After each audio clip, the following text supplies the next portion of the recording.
Ahora nos ha pedido la palabra nuestro primer secretario y presidente, compañero Miguel Díaz-Canel. Les pido disculpas porque haya pedido la palabra antes que concluya el debate, pero hoy hay una situación energética compleja, como casi siempre en los últimos días, y hay dos eventos meteorológicos que estamos siguiendo de cerca que nos pueden complicar en las próximas horas o el fin de semana, y temo que en algún momento haya que ausentarse para seguir esta situación y no pudiera expresarle a usted algunos sentimientos, algunos criterios, algunas valoraciones sobre los temas que hemos estado abordando. Bueno, nos dirigimos a ustedes como las queridas y los queridos escritores, artistas y creadores de la patria.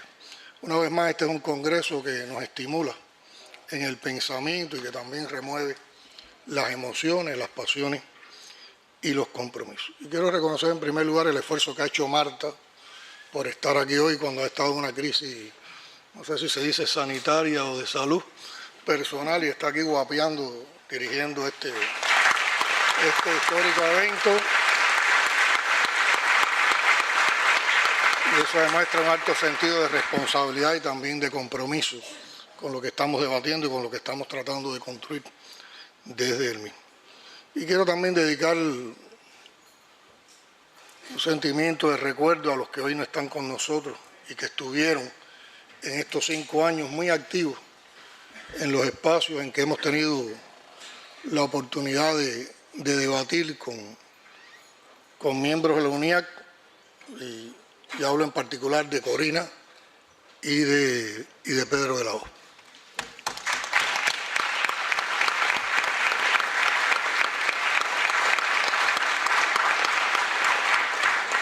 Y a mi hermano Guille Vilar decirle que reconocer el enorme vínculo entre lo cubano y lo universal para nada es colonizar, al contrario, así nos descolonizamos. Estoy de acuerdo contigo.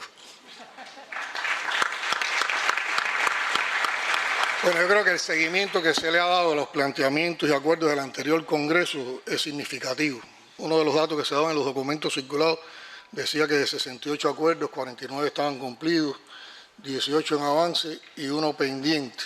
Y también se reconoce mucho trabajo desarrollado en los informes presentados por las asociaciones y los comités permanentes de trabajo de la organización. Tomando en cuenta que una parte importante de estos 5 años estuvieron marcados por la COVID, que nos paralizó en un grupo de ámbitos de la vida del país, que nos tuvimos que poner en función sobre todo de salvar la vida de nuestros compatriotas, pero la cultura no se detuvo y estuvo presente también, llevando espiritualidad, llevando ánimo, cultivando emociones en nuestro pueblo. Y yo creo que hicieron muy suyos algo que les pedí en el último Congreso. No dejaron morir el Congreso y aportaron por el bien de la nación en estos 5 años transcurridos. Quiero entonces también reconocer el aporte que está dando este Congreso en materia de discusión, en ideas, en propuestas, y van a tener, por supuesto, todo el apoyo y el compromiso del seguimiento a lo que he acordado y aprobado en los próximos años, al igual que lo hemos hecho en los 5 años transcurridos entre Congreso y Congreso. Si miramos en retrospectiva, en ese periodo el país ha sufrido trascendentales impactos socioeconómicos que se suman, y no es un dato menor, a los más de 60 años de guerra económica que ha desarrollado el imperio contra Cuba. En el transcurso de estos 5 años se ha agudizado extraordinariamente la persecución de Estados Unidos contra Cuba, y la cultura no ha estado ajena a esos impactos, tanto en términos materiales como en la propia espiritualidad de la nación. Enfrentamos una guerra de 2 dimensiones. Por una parte, la guerra económica, diseñada para elevar las carencias a niveles extremos y quebrar la voluntad de todo el pueblo, y en paralelo una guerra cultural que tiene un componente simbólico, como explicó Falla, un componente psicológico y un componente de intoxicación mediática que se han armado en grandes operaciones por parte de los operadores de la contrarrevolución y que apuntan directamente contra la unidad de nuestro pueblo. Frente a esas amenazas, la cultura sigue teniendo un papel determinante en tanto es generadora de ideas y valores o espada y escudo de la nación. En medio de otra circunstancia muy difícil, Fidel dijo que la cultura es lo primero que hay que salvar. Esa idea va mucho más allá del arte, va a las raíces, va a la identidad, a la cubanía, en fin, a lo que somos. Por eso celebro el lema de este Congreso: la cultura es la patria, idea de otro grande, don Fernando Ortiz, que nos dice lo mismo en otras palabras. Salvar la cultura es salvar la patria. ¿Y qué puede hacer la cultura para salvarse a sí misma? ¿Qué es salvar la patria? Es una pregunta que estamos respondiendo entre todos. La respuesta la tienen ustedes, la han dado ustedes y estoy seguro que la seguirán dando siempre. No hay manera de imponer la creación. El arte y la cultura auténticos son expresión de sentimientos e ideas propios. Lo otro es calco y copia. Lo verdadero, lo que perdura, tiene como valor distintivo la originalidad. La poderosa cultura cubana es la mejor prueba de ello. Nuestra identidad se forjó en el combate por la independencia primero y contra la dependencia después. Y esos combates los lideraron intelectuales y creadores, cuyas huellas están impresas de forma indeleble en obras magnas de la cultura nacional, como la que inició esta sesión cuando todos entonamos el himno de Bayamo. Fidel distinguió siempre el papel de la cultura como formadora de la espiritualidad del pueblo, para no dejarse doblegar y para vencer con esfuerzos propios las dificultades. En circunstancias tan difíciles como las que vivimos, ese papel adquiere dimensiones cruciales.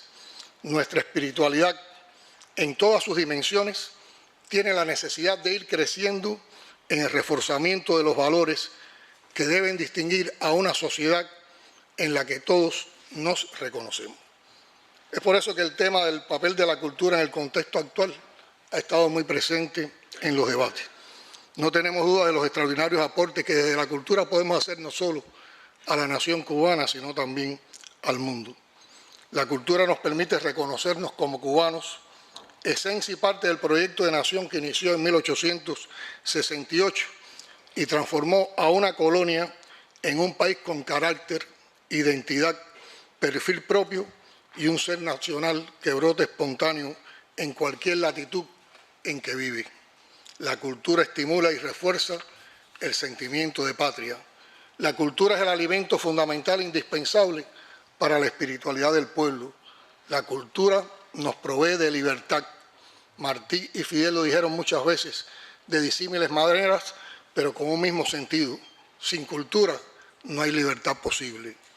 En estos días de enfrentamiento a los destrozos provocados por el paso de un huracán, y el huracán es parte inseparable también de la vida nacional y de nuestra condición de isla, hemos sido testigos de cuánto impacta una acción cultural en comunidades rotas por un golpe de la naturaleza. Cacho, con la brigada Marta Machado, ahora haciendo un homenaje al general Espinosa, y los siempre jóvenes protagonistas de la cruzada teatral Guantánamo Baracoa, saben de qué hablo y cuánto puede aportar la cultura en la imprescindible restauración espiritual en esas comunidades afectadas. La cultura es sustancia fundamental de la unidad, que es a su vez el elemento estratégico de supervivencia de una nación pequeña y asediada por un imperio siempre hambriento de poder, que jamás ha renunciado a poseernos por la fuerza o por la seducción. Y si no nos ha engullido ya, uno de los mayores méritos es el de la cultura cubana, tan poderosa, tan fuerte de la raíz a la copa como la ceiba del monte cubano, y tan auténtica que no puede ser suplantada ni poseída por más que lo pretendan. Por eso estamos hablando también de colonización cultural. Unirnos en la lucha por la emancipación de la mujer, en contra de todas las formas de discriminación y en contra de una de las más humillantes, la racial, es también luchar por descolonizarnos. Hay que observar que hay lugares del país que aún están identificados con términos, con nombres o con huellas de esa discriminación racial, sobre todo en la época de la colonia. creo que debemos colocar marcas visibles, emancipadoras, en lugares que significaron la humillación para hombres que fueron esclavizados. La interconexión entre colonización cultural y nuevas tecnologías es cada vez mayor en los tiempos actuales, por la manera en que se combinan y logran secuestrar la subjetividad de los individuos hasta banalizar y vulgarizar sus conductas. Considerando también que ocurre cada vez a menor edad la relación de los individuos con las nuevas tecnologías. Por lo tanto, promover auténticos paradigmas en términos éticos y culturales no es solo una necesidad, sino una urgencia para las instituciones que tienen la tremenda responsabilidad de educar y formar a las nuevas generaciones. Fidel, en un congreso de la Asociación Hermanos Saiz, reclamaba una mayor coordinación entre los empeños de la Asociación Hermanos Saiz, la UNIAC, del sindicato, de todas las instituciones y organizaciones educativas, culturales, de instructores de arte, creadores y promotores, para impedir que convencionalismos ridículos, celos, compartimentos, divisiones y enfoques superficiales puedan obstaculizar el despliegue entre nosotros de ese instrumento básico de liberación y crecimiento espiritual que es la cultura, del antídoto por excelencia ante la manipulación y el consumismo, de la vía propuesta por Martí para sortear las trampas coloniales y afincarse en nuestras raíces y en los afluentes más fecundos del universo, y esto lo ha defendido con toda claridad mi amigo Abel Prieto. A la colonización cultural en marcha, contrapongamos un enfoque descolonizador de bienestar y felicidad. Nuestro paradigma se basa en relaciones sociales significativas, en el concepto de vida útil y felicidad por aportar, se caracteriza por ser solidario, por los resultados de la gestión colectiva, por la garantía de los derechos básicos, al bienestar social, a la vida plena desde la dignidad personal y de país, que tenemos que seguir defendiendo con creatividad y con trabajo, incluso en medio de las situaciones tan adversas que hoy nos signan. Para eso es necesario el pensamiento crítico como forma de liberación. Estoy convencido de que no es prohibiendo cómo vamos a resolver los grandes desafíos culturales de nuestro tiempo. El reto es formar y promover el pensamiento crítico ante los consumos culturales que se ofrecen casi todos gratuitamente a las audiencias más jóvenes en las cada vez más numerosas y diversas plataformas en la red de redes. No es fácil, pero es impostergable hacerlo en un momento en que la manipulación se salta todos los límites conocidos. Aquí se impone la máxima fidelista: defender siempre la verdad, por dura que sea. La verdad salva, fortalece y es una de las fuerzas fundamentales del ideario revolucionario. Ejercer y fomentar el pensamiento crítico es crucial para entender el momento que vive el mundo y los valores de la causa que defendemos. Solo la cultura, junto con la educación, tiene la capacidad y la posibilidad de promover el ejercicio del pensamiento crítico, único antídoto contra la manipulación y la idiotización de las audiencias acríticas. En ese propósito, toca un rol principal a la crítica cultural orientadora, que ayuda a promover y desarrollar ese pensamiento crítico de forma oportuna, atractiva y constante. El camino que abrieron con sus particulares talentos Rolando Pérez Betancur y Pedro de la Hoz en la prensa diaria y otros valiosos intelectuales durante largos años se ha sostenido y se sigue sosteniendo en revistas especializadas y también ya en espacios digitales especializados. Pero necesitan el abono de nuevos columnistas que no se conformen con elogiar lo que vale y le aporten una mirada más profunda a los productos culturales con el debido reconocimiento a las jerarquías artísticas. Quiero hablar también de la política cultural en espacios públicos de diferentes formas de gestión económica y de propiedad. Fidel planteaba que la política cultural debería ser descolonizada y descolonizadora, comprometida con la creación auténtica, la cubana y la universal, que rechaza la visión hegemónica del arte como mercancía vulgar. Aquí quiero insistir con más fuerza en lo que dije al clausurar el pasado Congreso. No hay una política cultural para el sector estatal y otra para el privado. en ambos sectores tiene que promoverse, defenderse y darse el espacio a quienes hacen el arte verdadero.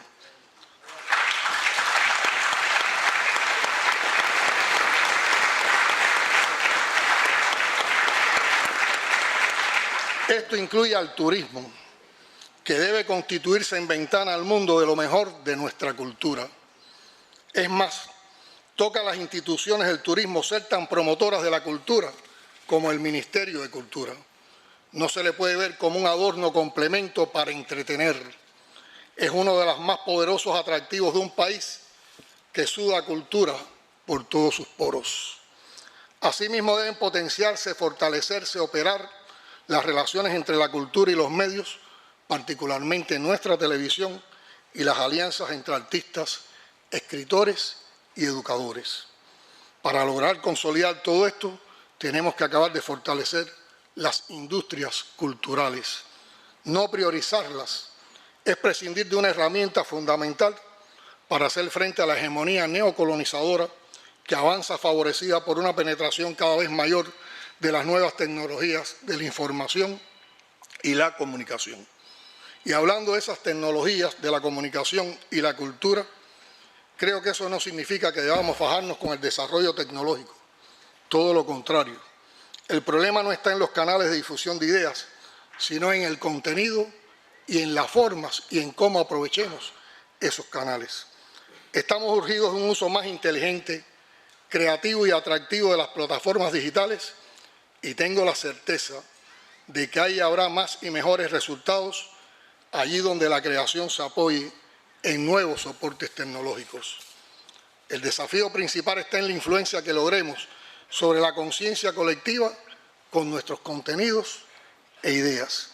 Si en 2019 veíamos con preocupación el avance de contenidos neocolonizadores y banalizadores en las redes, al cabo de 5 años, esa realidad es aún más preocupante. Grandes conglomerados mediáticos sirven de plataforma a las producciones de laboratorios ideológicos que emplean las redes para manipular la información y generar emociones contrarias a la ley y el orden social en el país. Hablemos también de las expresiones culturales actuales. El tránsito por estos 5 intensos años nos ha dejado muchas enseñanzas. Una de ellas la atención que debemos prestar desde las instituciones a las nuevas expresiones culturales que surgen.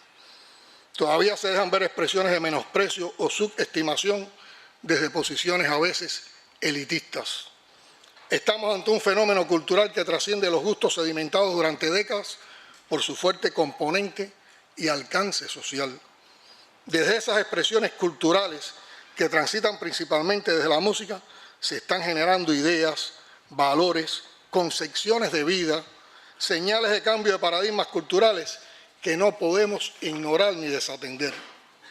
Insisto en lo que dije en el Congreso anterior y he repetido en reiteradas ocasiones. No es un problema de género artístico. El problema siempre será por lo que promuevan en términos de valores. Pero estando ausentes del fenómeno, manteniéndonos al margen, no lograremos jamás influir en sus creaciones ni sumarlos a la política cultural de la Revolución Cubana. El hecho de que laboratorios subversivos radicados en Estados Unidos hayan apostado exponentes de este género en épocas recientes para llegar a sectores populares es una señal no despreciable del impacto que tienen en segmentos cada vez más amplios del país y a los cuales nosotros también tenemos que saber llegar. Eso tiene que ver con cultura y revolución. En estos 5 años, la revolución se ha visto severamente amenazada con intentos de desestabilización reiterados, de manipulación, de noticias falsas y de constantes intentos de desmontaje de la historia. En cada una de esas circunstancias hemos asistido, con no poco dolor, a expresiones y actitudes de artistas y creadores, aceptando como válidas algunas matrices enemigas e incluso sumándose a su difusión de manera irreflexiva. Ante los intentos de desmontar y tergiversar la historia, principalmente de la revolución, ¿cómo se supone que debamos reaccionar? Las industrias culturales están diseñadas para mentir, manipular denigrar a los héroes y mártires de la patria. Tienen nuestros medios que legitimar obras que promueven antivalores. Tiene que nuestra crítica no insistir en esas problemáticas y estar ausente. No es solo una cuestión de libertad de creación, es una cuestión de ética y de principios. Se trata otra vez de salvar la patria, que es también salvar la cultura. Graciela Pavolotti insistía en que en la medida en que el hombre de hoy se reconozca en su momento histórico en la Cuba actual y lo logra a través de su acción cotidiana y de la reafirmación de sus valores cotidianos, será entonces un combatiente más pleno, más convencido, más integral en todos los aspectos de la vida. Recordemos el mensaje del general de ejército Raúl Castro Ruz en ocasión del 55 aniversario del UNIAC. Decía: hoy estamos doblemente amenazados en el campo de la cultura por los proyectos subversivos que pretenden dividirnos y la oleada colonizadora global. La UNIAC del presente continuará encarando con valentía, compromiso revolucionario e inteligencia estos complejos desafíos. Desarrollemos entonces las fuerzas culturales y espirituales de la nación cubana, esas que generan emociones, apasionan, comprometen, nos asientan en nuestras raíces históricas y culturales, acrecientan los valores patrióticos, revolucionarios, humanistas y afianzan las convicciones revolucionarias y sobre todo el orgullo de ser cubanas y cubanos. Hay mucho que hacer para apoyar lo mucho que decimos. Hay mucho que hacer para perfeccionar, para fortalecer. Hay mucho que hacer en el trabajo cultural comunitario, en la enseñanza de la historia, en perfeccionar la educación, en crear riqueza económica para distribuir con justicia social y poder sostener la inmensa obra social de la revolución y para crear más riqueza espiritual. En una entrevista a Teresa Melo, varios años después del periodo especial, alguien le preguntó cómo habíamos sobrevivido cuando todo se derrumbó. Ella, como siempre, genialmente respondió: todo se derrumbó menos los sueños. Trabajando unidos, con participación, con el alma arraigada en la tierra, con resistencia creativa, que implica resistencia cultural robusta, con ética y con belleza, con ciencia y conciencia, con inteligencia, implementando y dando seguimiento a lo abordado en este histórico congreso. Solo así encontraremos soluciones. Yo soy de los que creen que sí podemos. Muchas gracias.